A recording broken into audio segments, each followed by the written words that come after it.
Alors, bonjour Biba, moi ça me fait plaisir de t'avoir dans cette interview puisqu'on se connaît depuis de très longues années. Et puis, Très, très longues années.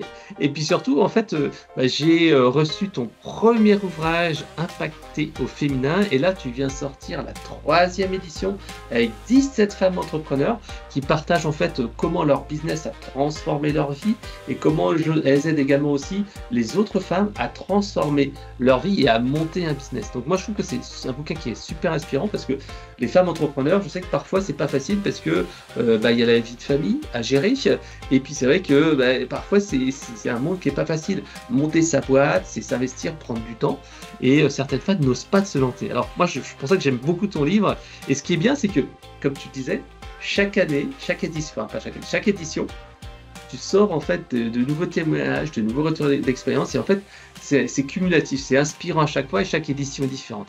Donc est-ce que tu pourrais nous présenter un petit peu l'objectif de ce livre et pourquoi c'est intéressant qu'une femme en fait lise ton livre pour oser se lancer quoi, ou développer son business? Alors effectivement, comme tu disais, j'ai commencé la collection il y a 3 ans maintenant, donc ça s'appelle toujours Impacté au féminin, parce que ça dépend aussi de mon club Impacté au féminin. Et par contre, la seule chose, c'est que je change de thématique tous les ans. La première année, la thématique, c'était l'entrepreneuriat. L'année dernière, c'était axé sur le mindset. Et cette année, c'était comment le fait de monter un business a transformé votre vie et comment maintenant, vous pouvez transformer la vie de vos clients. Et pourquoi j'ai cette idée? Alors déjà, l'idée d'un livre collaboratif, je l'ai eue en 2014, la première fois. Mais quand je l'ai voulu le lancer, parce que c'est très commun aux États-Unis, là où j'habite depuis 20 ans, mais c'est nettement moins commun en France, et on m'a dit, mais pourquoi faire? Et je me suis dit, bon, comme d'habitude, je dois arriver trop vite, trop tôt avec mes idées, donc je le remets dans mon tiroir et je le ressortirai un jour. Et puis, quand j'ai lancé effectivement en 2021 le Club Impacté au féminin, là, je me suis dit, le club impacté au féminin, c'est justement pour mettre en avant les femmes entrepreneurs, leur aider à développer aussi leur visibilité et à leur permettre d'oser. Parce que le problème de beaucoup de femmes entrepreneurs, et je m'adresse essentiellement à des solo-entrepreneurs de tout type d'activité confondues, c'est le manque de confiance, ne pas oser, avoir peur. Il y a des peurs surtout, des peurs sur parler en public, des peurs de se montrer sur les réseaux sociaux, des peurs de la technique, il y a des peurs sur plein de choses. Et en fait, moi, mon rôle et ma mission un petit peu, c'est de leur dire non, mais vous avez le droit aussi d'avoir du succès, vous avez le droit d'avoir de la visibilité, et puis surtout, plus vous allez vous permettre, vous allez oser parler de votre histoire, plus vous allez impacter. Et ça va dans la lignée aussi des sommets que je fais en France depuis 2014, mais au total avec les États-Unis 2011, où c'est pareil. Par exemple, en 2014, quand j'ai lancé en France le premier sommet pour des femmes par des femmes, pour leur permettre de la visibilité, il m'a fallu 2 ans. Parce que personne ne voulait oser se montrer, oser avoir de la visibilité. Donc maintenant, c'est un petit peu plus facile. Et puis surtout parce qu'un livre, c'est un outil marketing absolument extraordinaire, et c'est pas toi qui vas me dire le contraire, tu en as écrit plusieurs. Et puis c'est aussi un moyen, justement, par rapport à cette peur qu'ont les femmes, si on veut aller parler, prospecter, pour aller parler en public, pour aller organiser des événements, il y en a beaucoup qui ont peur. Eh bien, quand on a un livre, eh bien, ça permet de mettre un pied dans la porte et en disant, mais je suis auteur. Ou en l'occurrence, là, dans ce cas-là, c'est je suis co-auteur. Et tout à coup, le fait d'avoir un statut d'auteur, ça change le regard des gens.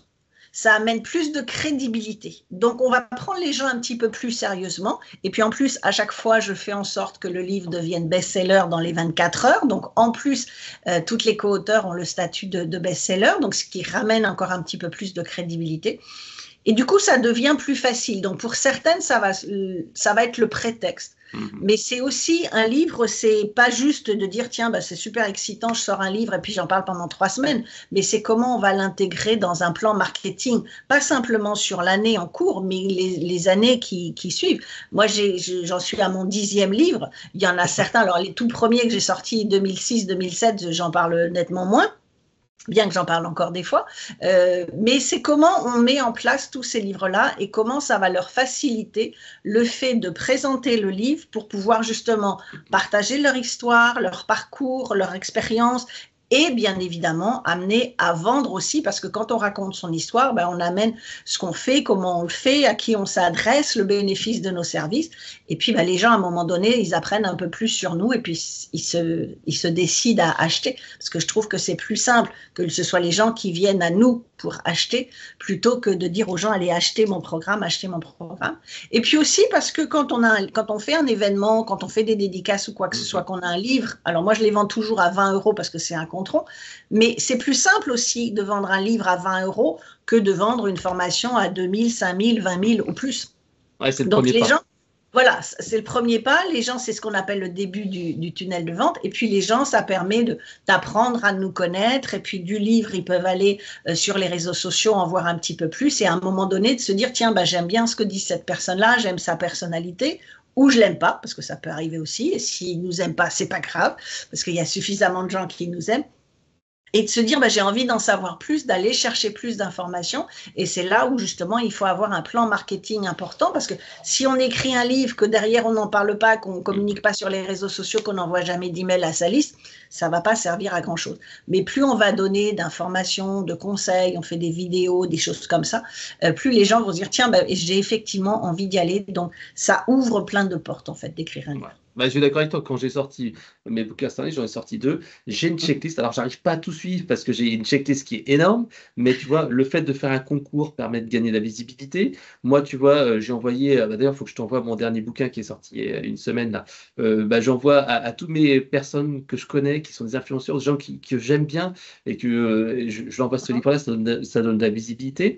Ensuite, bien sûr, c'est de la crédibilité. De temps en temps, tu fais des extraits du livre. Moi, j'ai fait beaucoup d'illustrations. Et que j'utilise régulièrement avec même des témoignages d'experts. Alors toi, c'est 17 experts qui participent, mais ça permet de crédibiliser tout ça. Et à l'époque, pour le gros hacking, bah, j'étais pas très connu sur le domaine, et le fait d'avoir sorti le bouquin, bah, ça m'a donné un statut d'expert. Donc là, c'est pour ça que je trouve ça très bien. Et surtout, toi, dans ton livre, c'est 17 témoignages où chacune des femmes, en fait, apporte sa pierre à l'édifice. Et tout ça, c'est un peu complémentaire. Tout à fait. Et puis, c'est moins impressionnant aussi pour les personnes, parce que écrire un livre tout seul, c'est impressionnant. Alors moi, je fais des séminaires depuis 4 ans pour apprendre aux gens à écrire un livre en 48 heures, ce qui surprend toujours. Mais bon, quand j'en ai écrit 10, j'ai un process qui fait que effectivement, on peut écrire en 48 heures. Et ça n'utilise pas ChatGPT, je précise bien. On l'écrit soi-même. Mais c'est toujours impressionnant, parce que ça paraît énorme de dire, il faut que j'écrive un livre de 100, 200, 300 pages tout seul. Quand il y a plusieurs personnes comme ça, et la première édition, il y avait 25 personnes, l'année dernière, il y en avait 30, c'est moins impressionnant de se dire, il faut que j'écrive entre 7 et 10 pages, plutôt que de dire, je vais écrire un livre en entier. Et là aussi où c'est moins impressionnant, c'est que ben, moi, je les coach pendant 6 mois, donc elles sont ensemble, elles sont à plusieurs, elles s'entraident. Récemment, on a fait la soirée de lancement, donc c'est pareil, je les mets sur scène pour qu'elles puissent se présenter. Donc pour la majorité, aucune n'avait jamais écrit ne serait-ce qu'un article, donc écrire un chapitre dans un livre, c'est déjà une étape énorme, mais aussi la majorité n'était jamais montée sur scène. Donc c'est aussi, monter sur scène, pour moi, ça va avec le livre et ça va avec la visibilité, et c'est pour ça que je les pousse aussi à le faire.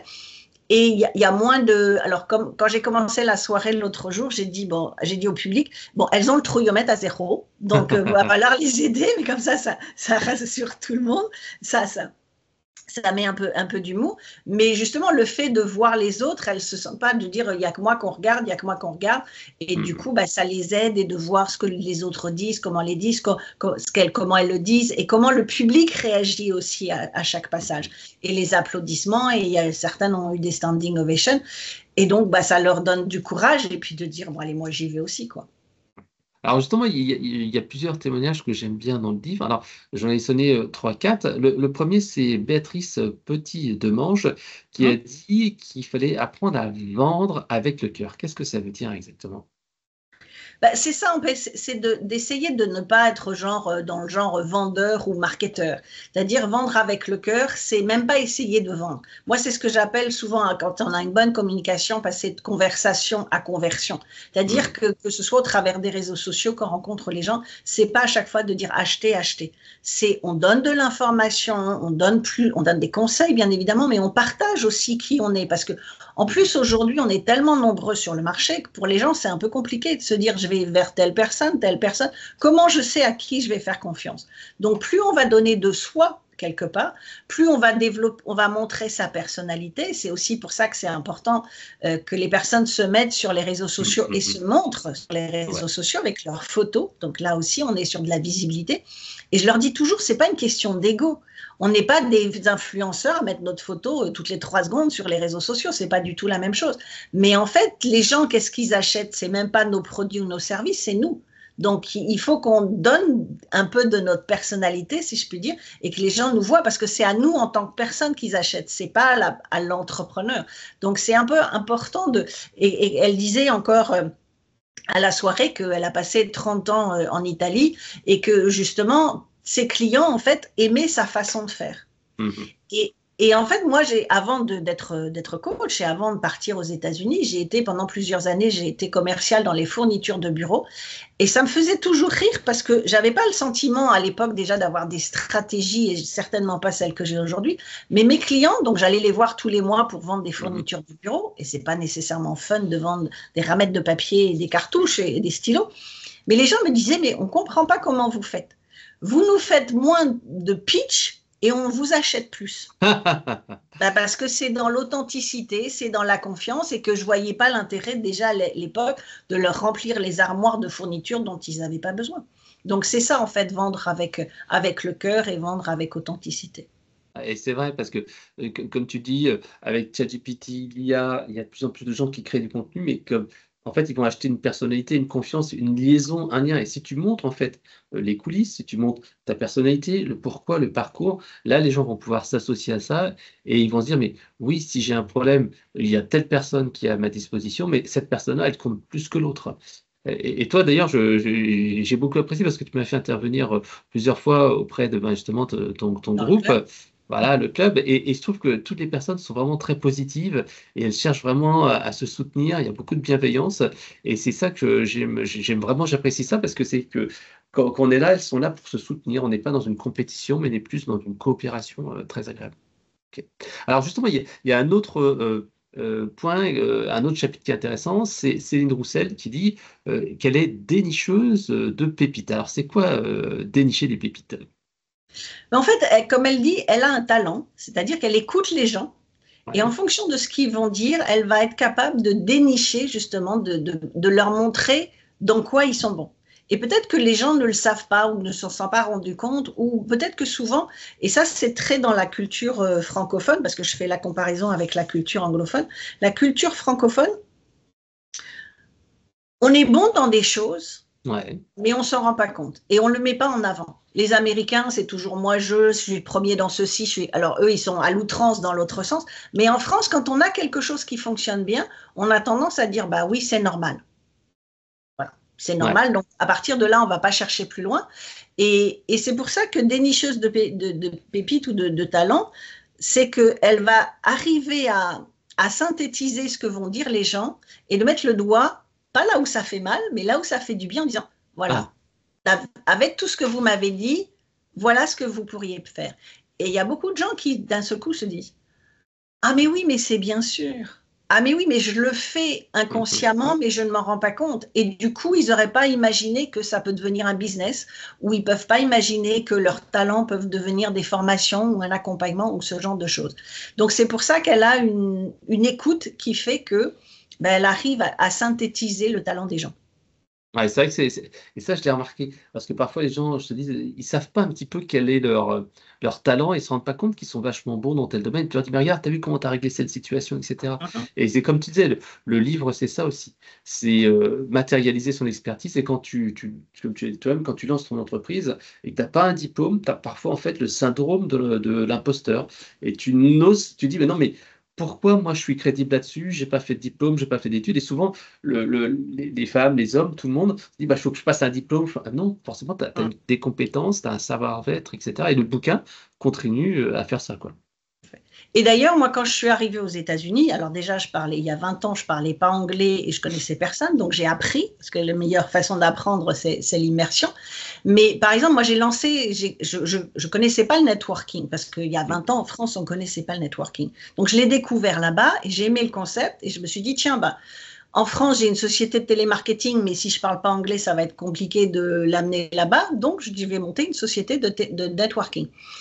Et donc, j'ai appris, bien évidemment. Et puis, en moins de 2 ans, en fait, c'est pour ça que ce mot de visibilité, il m'est resté collé à la peau, parce que les Américains venaient me voir en disant, mais c'est quoi ton secret? Et je dis, mais j'ai pas de secret, de quoi vous parlez? Je vois même pas de quoi vous parlez, je fais des trucs, point, je fais des trucs. Peut-être c'est à l'intuition, j'en sais rien, mais je fais des trucs. Je dis, oui, mais on te voit partout, comment tu fais pour qu'on te voit partout? Et bien ça, il a fallu qu'on mette le nez dessus parce que j'en avais pas conscience en fait. Et donc à partir de là, j'ai travaillé avec un coach et qui m'a dit, si tout le monde te le demande quel est ton secret, c'est qu'a priori tu fais les choses différemment des autres et que ça se remarque. Donc maintenant, tu vas me poser tout sur la table de voir comment tu fais, est-ce que tu as des étapes et ainsi de suite. Et c'est là que je me suis aperçue qu'inconsciemment, effectivement, je suivais des étapes et que visiblement, ça fonctionnait. Donc, c'est pour ça que nous-mêmes, on ne se rend pas compte de ce que l'on fait ou comment on fait, mais il faut savoir écouter les autres et se dire, ah, si là, plusieurs personnes me disent que, il y a peut-être un truc à faire parce que sinon, je n'aurais jamais démarré le coaching. Parce que j'ai démarré le coaching sur la visibilité au départ, parce qu'on me l'a demandé. Alors que moi, j'étais juste partie organiser mes soirées networking et puis ça s'arrêtait là. Alors, il y a un autre point intéressant, c'est Marie-Christine Eustache qui parle de l'importance de la persévérance. Et c'est vrai que je pense que c'est quelque chose qui paye parce que souvent les gens abandonnent trop tôt à la première difficulté. Alors, il ne faut pas non plus être trop persévérant, mais c'est quand même la persévérance qui est une des clés. Alors, justement, quels sont les petits enseignements qu'il faut retenir? Oui, surtout dans un business parce que, alors moi j'ai dit pour régler ça, il y a ce qu'on veut et ce qu'on veut vraiment. Et c'est pas du tout la même chose. Il y a plein de gens qui veulent plein de choses. Moi, j'ai des gens qui viennent me voir et me disent, ah, moi, j'aimerais bien, vous avez de la chance, vous vivez aux États-Unis, moi, j'aimerais avoir la même chose. Je dis, si je vous raconte tout mon parcours, inclus à habiter pendant 1 an dans le Bronx avec les CAFA en colocation à 40 ans, je suis pas sûre que ça vous plaise beaucoup. Mais des fois, il faut passer par là. Donc, il y a ce que l'on veut et il y a des gens qui voudraient parce que ce serait bien, ça ferait bien, parce que les autres ont ça et ainsi de suite et on a l'impression que c'est facile. Mais dès qu'il y a 2, 3, même 10 obstacles, après, il n'y a plus personne. C'est trop compliqué, c'est trop long, ça me coûte trop cher et ainsi de suite. Et puis, il y a ce qu'on veut vraiment. Et si les gens veulent vraiment quelque chose, comme je dis toujours, c'est au fond des tripes que ça se passe. Ouais. Et que quel que soit ce qu'on va nous dire, c'est allez, racontez-moi tout ce que vous voulez, j'en ai rien à faire, je sais ce que je veux, je vais aller au bout, je vais passer les 100 obstacles s'il faut que je passe les 100 obstacles, mais je vais laisser rien ni personne me dire que c'est pas possible. Et c'est ça en fait, donc c'est là aussi, et en marketing c'est la même chose parce que beaucoup de gens font des choses, beaucoup de gens n'ont pas de stratégie marketing, donc ils papillonnent un petit peu en disant tiens, il y en a un qui fait ça, il fait un podcast, elle fait des vidéos, elle fait des reels, elle fait des shorts, elle fait machin. Donc tout le monde a l'impression que c'est simple. Et il y a plein de gens qui font des trucs, mais qui n'ont aucune stratégie entre eux. Et donc on le fait une fois, ça ne marche pas et on s'arrête. Alors qu'en fait, en marketing, et donc dans quel que soit le business qu'on a, il faut du marketing. Le marketing, c'est tester, tester et encore tester. Moi, j'ai travaillé plusieurs années avec Frank Kern, je pense que toi, tu connais. C'est très connu, c'est aux États-Unis, nous, c'est le pape de l'Internet marketing. C'est d'ailleurs lui qui a mis Tony Robbins sur le net. Et moi, j'adorais bosser avec lui parce qu'en fait, lui, pour moi, c'est un laboratoire. Et il nous disait mais entre ce que vous voyez que je sors et le nombre de trucs que je peux tester, mais j'en teste 100 avant d'en sortir 3-4. Mais la majorité des gens, et même moi, c'est pour ça que j'aimais être dans son programme, parce que je ne ferais même pas la moitié de ce qu'il fait, et je n'ai pas envie de tout tester. Mais en fait, quand il me teste des trucs et qu'il me dit, non, ça fonctionne, je vais dupliquer ce qu'il fait, je vais apprendre puisqu'il est là pour m'apprendre. Mais beaucoup de gens veulent la facilité. Et un business, ça ne se lance pas sur la facilité, donc il faut savoir qu'il va falloir y aller. Et puis si ça ne marche pas, on va adapter, on va faire un sondage, on va voir pourquoi ça ne fonctionne pas. Et par contre, l'autre chose, c'est qu'il y a des gens qui font des choses qui fonctionnent.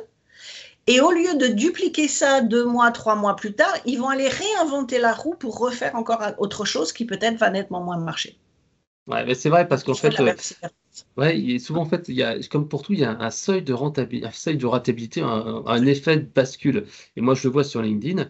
Jusqu'à présent, il y a 2-3 ans, en fait, tu publiais 1 fois par semaine, ça suffisait largement. Et là, en fait, vu la masse de contenu, là, je suis passé depuis janvier 2024 à une publication par jour, quasiment. Et c'est vrai que là, le seuil de rentabilité, il y a eu un cliquet. Et je le vois bien qu'il y a eu un cliquet tout de suite en termes de notoriété, d'interaction. C'est comme pour les commentaires. Au début, je commentais assez peu les commentaires des autres. Et maintenant, je le fais par moi-même.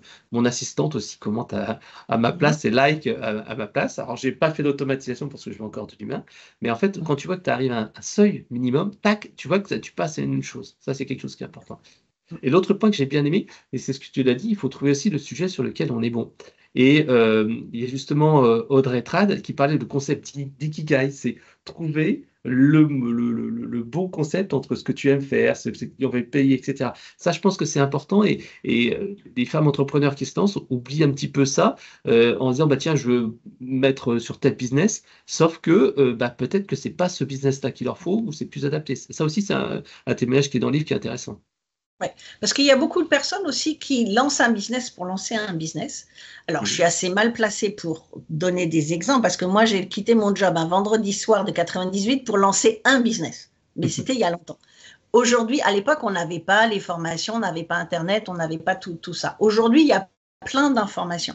Et le tout, c'est pas de se dire, tiens, elle fait ça, donc je vais faire la même chose. C'est vraiment de savoir, et à chaque fois, moi, je redis, il faut revenir dans ses tripes, en fait. Qu'est-ce qu'on a vraiment envie de faire? C'est quoi qui nous fait plaisir? Parce que si on se lance dans un business et en plus, il va falloir un certain temps avant que ça commence à fonctionner, si ça ne marche pas, derrière, ça va être long, en fait, pour décider de faire des choses, pour avoir encore toujours le courage d'y aller et de se dire, bon, allez, ça va fonctionner là, c'est pas grave, je continue, je suis sur les réseaux sociaux, peut-être ça marche pas comme je veux, mais je continue quand même. Donc, c'est important de trouver, et l'ikigai, en fait, c'est trouver son chemin de vie. Donc, c'est trouver des choses où il y a un intérêt dans le business, mais qui est compensé par un intérêt dans la vie. Et si on n'a pas les deux connectés, bah, si on doit Bah, être au bout d'un moment, esclave on de se son business, lassera. ça ne va Voilà. pas fonctionner. Exactement. Si on va au boulot sans motivation, ben, le boulot devient pénible et c'est pire que. Enfin, pas pire C'est qu'avant, pire mais que d'avoir un job. ouais, parce que entrepreneur, sincèrement, les gens disent, ouais, j'aimerais bien monter ma boîte, comme ça je peux être tranquille, je pourrais gérer mon temps, je pourrais choisir mes clients, sauf que c'est rarement le cas. Et le plus souvent, tu bosses beaucoup plus et c'est beaucoup plus compliqué. Donc il faut vraiment aimer et aider, en fait, enfin, aimer, aider les gens. Tout à fait. Et d'ailleurs, il y a un autre témoignage dans ton livre qui est assez intéressant, c'est justement Annie Cavidi, qui est, je te laisse peut-être raconter cette histoire, ça va être plus simple. Effectivement, elle a un parcours qui est encore différent parce que et c'était émouvant à la soirée l'autre jour. D'ailleurs, elle a une standing ovation parce qu'elle a vraiment inspiré tout le monde et elle a dit des choses qu'elle n'avait pas dit dans le chapitre, donc je ne savais pas non plus et que ça m'a amené les larmes aussi, même à moi pourtant qui la connaissais un petit peu. Mais c'est en ça que c'est important de pousser. C'est là où je dis moi voilà pourquoi je me lève le matin, c'est que de pousser des femmes à oser faire des choses qu'elles n'ont jamais fait. Donc elle, pareil, n'avait jamais écrit dans un livre, écrit un chapitre. En plus, elle est arrivée à la dernière minute, donc elle avait genre 15 jours pour écrire son chapitre. Et elle a une vie très compliquée, parce que quand elle est née, déjà, on a dit à ses parents qu'elle avait des problèmes, je ne sais plus quoi, mais qu'elle vivrait pas, qu'elle dépasserait pas les 1 mois. Quand elle a dépassé les 3 mois, on lui a dit qu'il y avait autre chose, les 6 mois, les 1 an. Après 1 an, on lui a dit oui, mais bon, elle va voir, si elle continue, elle va avoir des problèmes pour se développer. Elle fait 1m82, sans talons, et après, on lui a dit qu'elle ne parlerait pas. Donc, ses parents l'ont mis à l'école juste pour qu'elle parle. Et finalement, elle s'est accrochée à un bac plus 6, quand même. Et malgré tout, en parlant d'ikigai, justement, et tout le monde lui a dit non, mais c'est pas possible, tu peux pas décider de faire ça. Elle, son truc, c'était de dire j'ai envie d'être femme de ménage. Alors, c'est vrai, quelqu'un qui a un bac plus 6 qui vient dire je veux être femme de ménage, je peux comprendre ses parents et je peux comprendre son entourage, mais elle a dit voilà, moi, je veux les petites mains, comme elle les appelle, je veux mettre en avant les petites mains. Et finalement, quand elle dit je suis femme de ménage et elle s'appelle elle-même la reine de la serpillière, mais en fait, elle a monté une société et elle a 20 personnes. Pour le moment, elle gère 20 personnes. Donc, c'est la puissance, en fait, qu'elle met dans son parcours, dans son histoire, qui fait que les gens se disent, si elle l'a fait, je peux le faire. Si elle a autant d'énergie, autant de niaque pour faire ce qu'elle veut, se battre contre tout le monde, en disant, non, mais moi, je m'en fiche du bac plus 6, c'est pas ça qui m'intéresse. Moi, je veux aider ces femmes-là. En plus, elle est d'origine africaine, donc c'est aussi aider beaucoup d'autres de femmes africaines qui vivent en France et qui malheureusement pour elles, certaines se retrouvent femmes de ménage parce qu'elles n'ont pas le choix. Mais c'est de se dire, moi j'ai le choix, moi je peux faire ça, mais par contre je le fais parce que je veux pouvoir aller aider les autres. Et ça, alors elle le fait au quotidien. Mais maintenant, d'avoir le livre, de pouvoir en parler, pouvoir aller faire des conférences, pouvoir proposer le livre, pouvoir faire des dédicaces, ça va inspirer un maximum de personnes. Et d'ailleurs, c'est pour ça que le sous-titre de tous les livres impactés au féminin, comme du club, d'accord, d'ailleurs, c'est inspirer, influencer, impacter. C'est fait que pour ça. Moi, tout ce que je fais, en fait, ma mission, elle est que pour ça, pour montrer aux femmes que dès que vous allez oser, vous allez pouvoir aider les autres. Et je dis toujours que beaucoup, une fois de plus, parlent de peur, de manque de confiance en elles. Et je dis, chaque fois que vous avez peur de faire quelque chose, de ne pas faire un webinaire, de ne pas vous montrer sur les réseaux sociaux, de ne pas faire une vidéo, de ne pas monter sur scène ou quoi que ce soit, vous laissez des gens dans le caniveau. Parce que vous avez une expertise ou une expérience qui peut les aider, qui peut aider certaines personnes. Et si vous n'osez pas, vous laissez ces gens-là sur le côté. Et ces gens-là, ils vont jamais être inspirés pour se dire « mais moi aussi, je peux le faire. Si elle l'a fait, moi aussi, je peux le faire. » Et donc, c'est vraiment dans ce sens-là où toutes ces histoires, effectivement, toutes ces histoires sont super inspirantes. Et après, chacun va y retrouver. Il y a des gens, c'était marrant. Ils disent « ah ben oui, moi, je me suis retrouvée dans tel chapitre ou je me suis retrouvée dans tel autre. » Donc, tout le monde ne va pas se retrouver dans les 17 histoires, et ça, c'est normal. Mais il y a quelque chose à prendre pour tout le monde, en fait. Ouais, c'est vrai. Il y a aussi un message fort dans ton livre, c'est qu'il faut oser rêver grand et croire en soi. Alors, c'est vrai que toi, tu as un parcours un peu particulier parce que tu as fait, comme on dit, tu as brûlé les bateaux, puisque, comme tu disais, tu es parti comme ça du jour au lendemain aux États-Unis parce que c'était ton rêve, c'était ce que tu voulais faire. Euh, Pourquoi, en fait, alors, on va pas demander à tout le monde de faire la même chose, parce que c'est compliqué, mais pourquoi il faut oser rêver grand et croire en soi? Et quel conseil tu donnerais? Croire en soi, c'est parce qu'une fois de plus, si on commence à écouter les autres, on a déjà nous, on se pose des questions, on a nos petites voix là sur les côtés, ça suffit. Mais si en plus on écoute les autres, c'est-à-dire que moi, quand en avril 98, j'ai dit je vire mon patron, je pars et lundi je monte un business, on m'a dit, ma famille, mon entourage, mes amis m'ont dit mais t'es complètement folle, tu quittes ton job, t'as plus de salaire dans 30 jours. Ma réponse c'était et alors? Si je n'essaye pas, je ne peux pas savoir si je suis capable de monter. Et puis, je m'étais donné 9 mois. Je dis, si vraiment dans 9 mois, je n'ai toujours pas décroché un client, ben, il sera toujours temps de repartir chercher un job. Alors, même si ce n'est pas quelque chose que je conseille aujourd'hui parce qu'on n'est plus, ce n'est pas la même économie, mais je savais ce que je voulais et je n'ai jamais lâché. Pareil, quand je suis arrivée aux États-Unis pour savoir comment j'allais pouvoir m'y installer, il m'a fallu en 2 ans 6 avocats d'immigration. Les 5 premiers m'ont tous dit non, c'est pas possible. Et je ne les ai pas écoutés et je ne les ai pas crus en disant ben, ils peuvent dire ce qu'ils veulent. Et pourtant, c'était des professionnels. J'aurais pu me dire si au bout du 5e, ils disent non, non, mais vous n'avez pas assez d'argent, vous n'avez pas un projet assez grand, vous n'avez pas ceci, vous n'avez pas cela, il vous faut $1 million, 500 000 $, il faut faire un mariage blanc et ainsi de suite. Ou l'autre qui me dit non, non, mais laissez tomber, vous ne l'aurez jamais. Ben, si je les avais écoutés, je ne serais pas aux États-Unis depuis un peu plus de 20 ans. Donc, c'est important. Et quand je dis, un de mes livres avant la série Impacté au féminin, le titre c'est MDR, la formule gagnante pour réussir sa vie. Et MDR ne veut pas dire mort de rire dans ce cas, mais justement, c'est votre motivation plus votre détermination égale la réalisation de tous vos rêves, même les plus fous. C'est-à-dire qu'une fois de plus, si c'est au fond de nos tripes et qu'on sait vraiment ce qu'on veut, on peut nous dire n'importe quoi, on ne lâchera pas. Et je n'ai pas lâché, et j'ai réussi à aller au bout de mon rêve. Et puis des fois, il peut arriver aussi que y a des gens qui ont un rêve. Quand on a un certain âge, on peut avoir un rêve. Moi, quand j'étais jeune, j'avais 2 rêves. Un, c'était d'être inspecteur de police, et 2, c'était de partir aux États-Unis. Alors, j'ai commencé par le plus simple, qui était logiquement le plus simple d'être inspecteur de police. Et puis, j'ai raté le concours 2 fois. Et au bout de la 2e fois, ça m'a un peu énervée et j'ai dit, bon, allez, j'avais la possibilité de repasser le concours une 3e fois. J'ai dit non, parce que là, ça m'énerve. Donc, j'ai plus envie d'aller vers ça. Donc, heureusement que j'avais un 2e rêve qui a été quand même beaucoup plus long à réaliser que simplement d'être inspecteur de police. Mais voilà, si la carotte n'est pas assez forte, il n'y a rien qui nous tire, il n'y a rien qui nous relève quand on a des coups de cafard. Parce que bien évidemment, on va en avoir, parce que ça va être des obstacles en permanence. Moi, quand je suis arrivée aux États-Unis, une fois enfin installée, boum, je fais je fais un examen médical et on me dit que j'ai le cancer du sein. Et tout le monde me dit en France, bah, faut que tu rentres en France. Mais je viens juste d'arriver là, laissez-moi. Non, non, non, tu rentres en France, c'est pas possible, tu peux pas être aussi loin. Ben là, c'est pareil, c'est de se mettre contre tout le monde en disant non, non, mais attendez, je me fais opérer là, je viens faire mes visites là, le reste du temps, même le chirurgien m'avait dit non, non, mais vous repartez pas maintenant.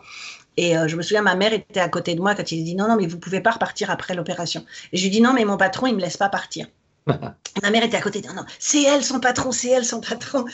Donc je dis non, mais moi j'ai mon rêve à les réaliser là-bas. Donc il faut avoir un caractère fort, d'une part, être déterminé, et puis savoir ce qu'on veut vraiment. On en revient toujours à ça, mais c'est savoir ce qu'on veut vraiment. Et à partir de là, tout est possible. Mais après, une fois de plus, on peut avoir un rêve et qu'à un moment donné, ben, pour des circonstances de la vie, on peut décider de changer de choses. Mais si on n'est pas suffisamment déterminé soi-même, on va laisser tous les autres et tout l'entourage nous amener sa négativité et nous dire bah non, c'est pas possible, c'est pas possible. Et je me souviens, il y a quelques années, quand mon père était encore vivant, je me souviens, ils étaient, parce que moi je suis de Normandie, et ils étaient chez l'ophtalmo à Nantes.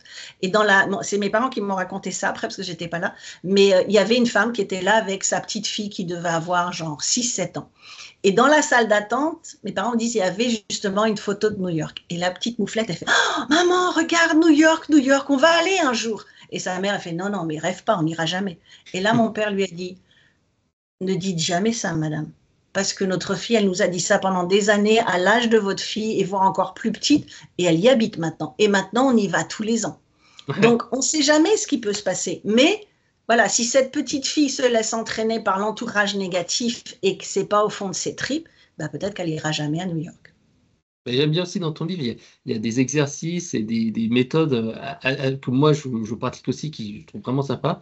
Le premier, c'est un petit peu comme le journal de gratitude, c'est écrire les 3 bonnes choses de la journée, donc les 3 choses positives qui sont produites et pour lesquelles tu as de la gratitude. Ça, je trouve que c'est vraiment bien. Le deuxième truc, c'est positiver, remplacer les phrases négatives par des affirmations positives. Par exemple, je ne suis pas capable ou je n'y arriverai pas, par justement, comme tu disais, je vais réussir à, je vais tout faire pour. Les rituels aussi, moi j'y crois beaucoup. Les actions quotidiennes, comme tu l'as dit, pour gérer un projet, il faut du temps, il faut de la volonté. Et c'est vrai que moi, pour écrire tous mes bouquins, je me suis rendu compte que le mieux, c'était de prendre une demi-heure, 45 minutes à la pause de midi ou un midi sur 2 pour avancer. Et plutôt que de travailler sur des projets, genre je peux passer une demi-journée, la régularité, pour moi, je trouve que ça paye. J'aime bien aussi la visualisation. Tu dis, prenez le temps de visualiser de manière vivante les objectifs. Et je connais même un de mes amis, ni ce qu'il fait, c'est qu'en fait, il s'est enregistré en audio sur son téléphone et il se dit hey, Raphaël, tu dois faire ça aujourd'hui. Et en fait, il commence par pourquoi il le fait. Ensuite, je crois que c'est comment il doit le faire, les réussites qu'il a déjà fait. Et à la fin, il dit allez, vas-y, fonce, tu peux le faire. Et c'est vrai que, comme il dit, je me mets ça, parce qu'il a un gros projet, je me mets ça le matin et c'est vrai que ça me booste. Ça le pousse, tout à fait.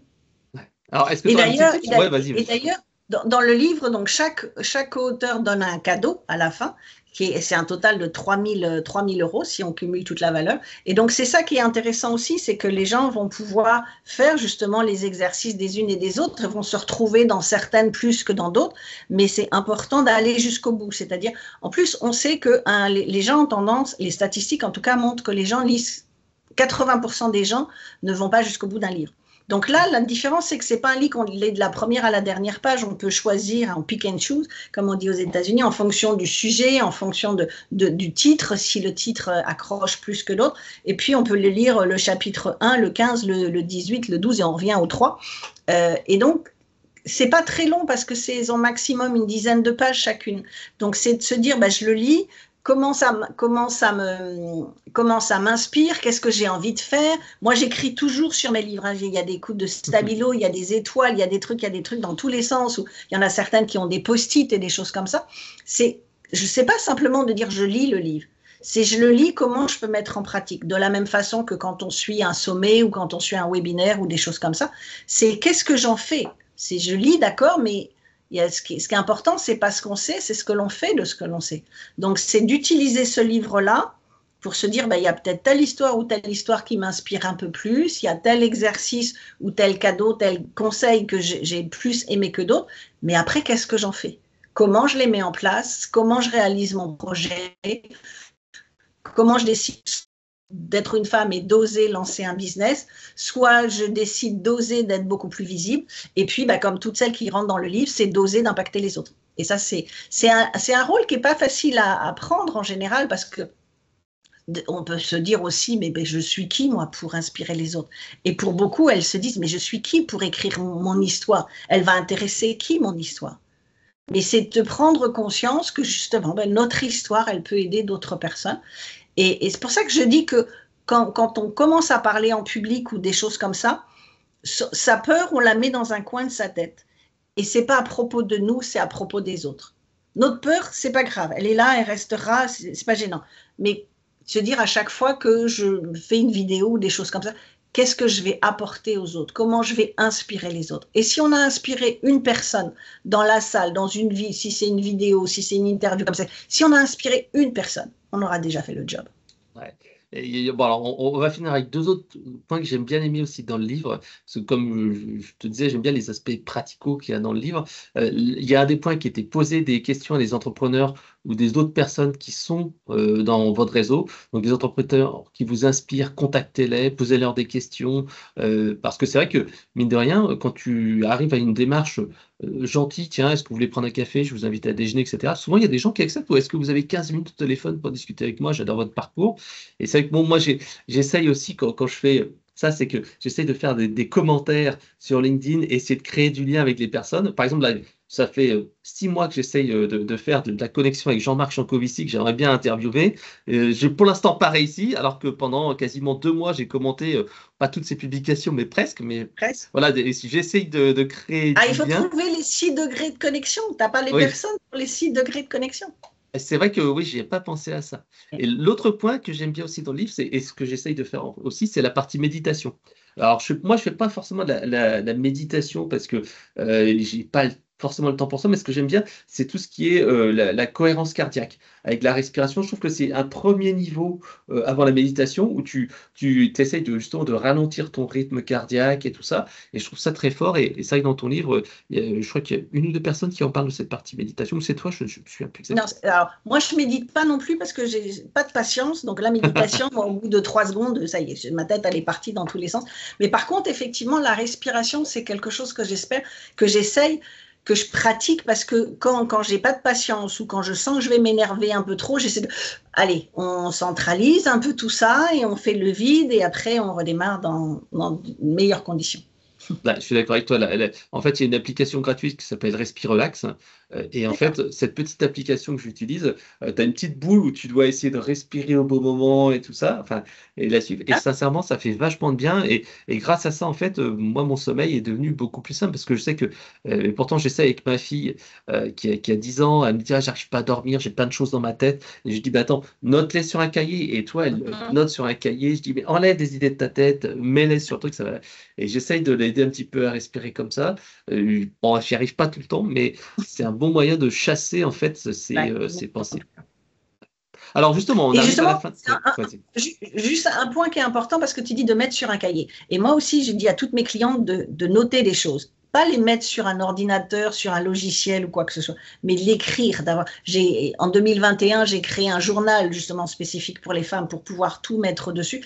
Et c'est important parce que le fait d'écrire à la main, l'impression sur le papier, ça imprime dans le cerveau et on connecte beaucoup plus quand on écrit les choses à la main, ça connecte beaucoup plus avec notre cerveau. Alors moi, je ne sais pas l'expliquer, mais je le vis régulièrement, que ça connecte beaucoup plus et que c'est plus fort que simplement de dire je vais l'écrire sur un tableau Excel ou je vais l'écrire dans un logiciel. C'est ce que je dis, c'est la mémoire de la main. Quand elle doit apprendre des mots par cœur, parce qu'elle est comme moi, elle est dyslexique, et donc le français, c'est pour moi, pourtant j'ai écrit des dizaines d'articles, des centaines d'articles de blog, j'ai écrit des bouquins, et pourtant je suis très mauvais en orthographe, et pourtant je dis mais la main et une mémoire, écris-les sur ta tablette et tout ça, et c'est vrai qu'en fait ça a été prouvé, c'est différentes zones du cerveau qui sont mémorisées, et toutes ces zones-là entre le visuel, l'oral et la main, en fait ça te permet de mémoriser plus les choses, et ça permet de garder en mémoire. Je suis 100% d'accord avec ce que tu dis. Et du coup, tu as mentionné dyslexique et c'est intéressant parce que beaucoup de gens me disent « Oui, mais moi, je ne peux pas écrire des livres parce que si, parce que ça. » Alors, dyslexique, moi, je suis devenue dyslexique il y a 2 ans, à l'âge de 60 ans. Je ne sais pas comment ça m'est tombé dessus d'un seul coup, mais ça m'est arrivé comme ça. Donc maintenant, je fais avec. Et il y a beaucoup de gens qui disent, je ne peux pas parce que. J'ai dit, ben, moi, j'étais très nulle en orthographe quand j'étais à l'école. Je suis devenue dyslexique et depuis 2 ans, il faut que je gère avec. Ça ne m'a pas empêché d'écrire 10 livres. Donc, une fois de plus, quand je dis qu'il n'y a rien ni personne qui doit nous empêcher, quand on a vraiment envie de quelque chose, ben, on va passer au-dessus des obstacles et on va trouver des solutions. Je suis 100% aussi d'accord là-dessus. Et on dit toujours, les décisions faciles, c'est ce que je dis à ma fille aussi. Ça l'énerve, je dis, c'est les conséquences. Les décisions faciles que l'on prend maintenant auront des conséquences difficiles plus tard. Et je lui dis, si tu veux pas faire tes devoirs, ben, ne les fais pas, mais après il y aura des conséquences. Et les conséquences, elle en a marre d'en parler, mais quelque part, elle prend conscience que l'effort que tu fais maintenant, ou le non-effort que tu fais maintenant aura des conséquences positives ou négatives plus tard. Et je dis, bah, regarde, tout le travail que tu as fait là, maintenant, regarde, tu as révisé les mots d'anglais. Là, elle a eu 20,5 sur 20. Et elle dit, ouais, je suis contente, elle m'a montré la feuille. Je dis, bah voilà, c'est les conséquences positives. Alors justement, si on passe au concret, si on veut se procurer ton livre et rejoindre ton club, dis-moi comment on fait. Alors, le plus simple, c'est d'aller directement sur impactéoféminin.com. Comme ça, on a toutes les informations, tous les bénéfices. Il y a 3 niveaux différents pour rentrer dans le club. Et dans les onglets, il y a un onglet livres. On retrouve les 3 livres de la collection Impacté au féminin. Et à chaque fois, il y a un lien qui emmène dessus. Si les gens sont plutôt Kindle, ben là, il faudra plutôt aller sur Amazon. Mais sinon, effectivement, ou sinon, les gens tapent mon nom sur Facebook ou LinkedIn. Alors, Insta, j'y suis pas trop, mais plutôt Facebook et LinkedIn. Voilà. Et on me retrouve facilement. Mais sinon, impactéoféminin.com et on va retrouver toutes les informations. Alors, merci Biba, ça m'a fait vraiment plaisir d'avoir cet échange. Et merci. Surtout, bravo pour ce livre parce que tu donnes vraiment la parole à toutes ces femmes qui montrent en fait leur destin et qui ont vraiment des choses inspirantes. C'est pas des aventurières qui ont découvert le Groenland, mais c'est des femmes qui ont des belles aventures et qui ont créé des choses et comme tu dis, qui impactent à leur niveau et qui vont impacter d'autres personnes. Et des petits efforts comme ça, ça va donner des grands effets. Ça fait boule de neige. Merci, à très bientôt Biba. À bientôt, merci, au revoir. Au revoir.